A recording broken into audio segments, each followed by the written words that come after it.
So here it comes to serve the purpose of negating Western culture. The Frankfurt School developed a powerful tool it called critical theory, which is shorthand for critical theory of society.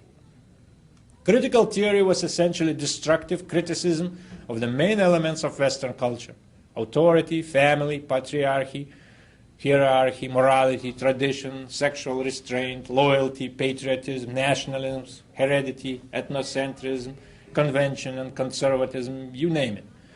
The stuff that we hear all the time today: the radical feminism, gay pride, environmentalism, multiculturalism, diversity, the women's studies, the gay studies, the black studies, the Chicano studies, and so on, so on. All these things are basically branches of critical theory. As I said, what the Frankfurt School essentially did to create this theory called critical theory is drawn both on Marx and on Freud. Now the term is ingenious because you are tempted to ask, what is the theory? Well, the theory is to criticize by subjecting every traditional institution, starting with family, to endless, brutal, unremitting criticism. The cultural Marxists hope to bring them down. By the way, the Frankfurt School was careful never to define what it was for, only what it was against. The theory is that the way to bring down Western culture and civilization is not to lay down an alternative. They explicitly refuse to do that. They say it can't be done, that we can't even imagine what a free society would look like, their definition of a free society, as long as we are still living under repression, the repression of a Western civilization, which creates, in their theory, the Freudian condition, the conditions that Freud describes in individuals of repression. We can't even imagine it, free society. What critical theory is about is simply criticizing. It calls for the most destructive criticism possible, in every possible way, designed to bring the current order down. Critical theory eventually induces cultural pessimism, a sense of alienation, of hopelessness, of despair, where even thought prosperous and free people come to see its society and country as oppressive, as evil, and unworthy of its loyalty and love. The new Marxists considered cultural pessimism a necessary precondition of revolutionary change. And of course, when we hear, for example, from the Jews today that the whole of society is just out to oppress them and so on, that kind of criticism is also a derivative of critical theory. It is all coming from the same Frankfurt School. By substituting racism, sexism, xenophobia, homophobia, anti-Semitism, and a host of other isms for the traditional Marxist bogey of capitalism, critical theory ensured that Marxism would thrive long after the fall of the Iron Curtain. Both political correctness and critical theory today are in essence nothing but psychological bullying. Political correctness is cultural Marxism, a regime to punish this dissent and to stigmatize social heresy as the Inquisition punished religious heresy. Its trademark is intolerance, says again Pat Buchanan in his book The Death of the West. The key creators of critical theory, besides Horkheimer, as I just said, were Theodor Adorno and, most importantly, Erich Fromm and Herbert Marcuse. These two introduced an element which is central to their theory, and that's the sexual element. And particularly Marcuse, who in his own later writings calls for a society of polymorphous perversity. That is his definition of the future of the world that they wanted to create, polymorphous perversity. But how all of this stuff got in here, into America? How it got into our universities and media, indeed, into our lives today? The Frankfurt School was well on the way to creating their critical theory and the political correctness in Germany. Then suddenly, fate rudely intruded. In 1933, Adolf Hitler and the National Socialist Party came to power in Germany.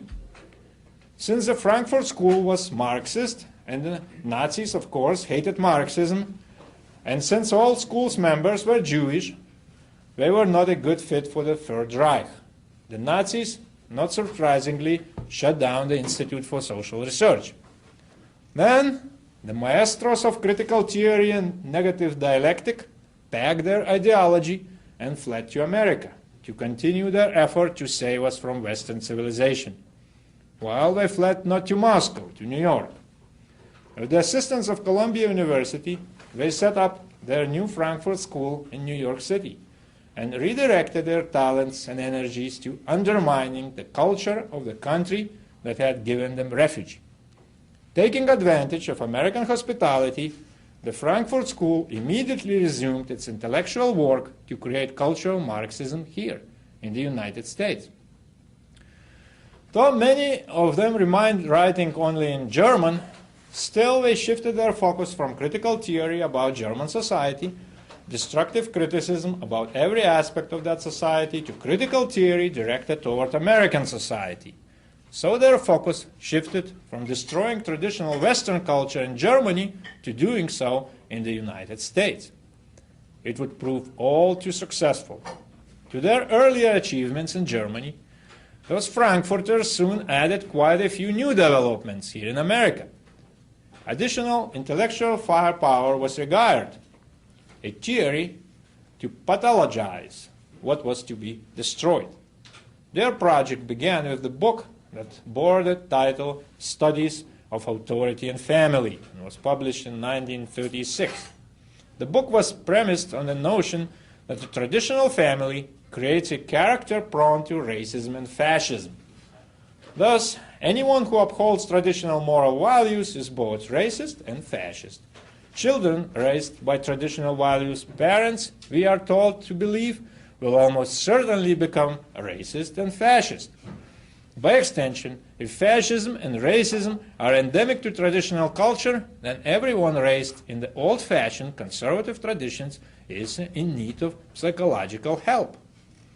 It was Marx who wrote so despairingly about the idea of the family being the basic unit of society. Anyone who is familiar with Karl Marx's demonic theory of destruction, his war plan of 1843, which revealed his process for the disintegration of the family as the basic unit of society, as he wrote in his book, The German Ideology of 1845, will find it easy to accept the reality that critical theory of the Frankfurt School is but a mere transmutation of these ideas. For cultural Marxists, no cause ranked higher than the abolition of the family, which were despised as a dictatorship and the incubator of sexism and social injustice. To William Reich, and I quote him, "The authoritarian family is the authoritarian state in miniature. Familial imperialism is reproduced in national imperialism." End of quote. To Adorno, the patriarchal family was the cradle of fascism. Well, this was one of the basic tenets of the critical theory, the necessity of breaking down the traditional family. The Frankfurt School scholars preached that, and I quote, "Even a partial breakdown of parental authority in the family might tend to increase the readiness of a coming generation to accept social change." End of quote. Then, sponsored by, surprise, surprise, the American Jewish Committee and the B'nai B'rith, they started a major project under general name Studies in Prejudice. The Frankfurt School sought to define traditional attitudes on every issue as prejudice in a series of academic studies which included titles like, for example, Anti-Semitism and Emotional Disorder. It culminated in an immensely influential book called The Authoritarian Personality, written by Theodor Adorno and his colleagues and published in 1950. Pat Buchanan calls this book the altarpiece of the Frankfurt School. It substantially influenced American psychologists and social scientists.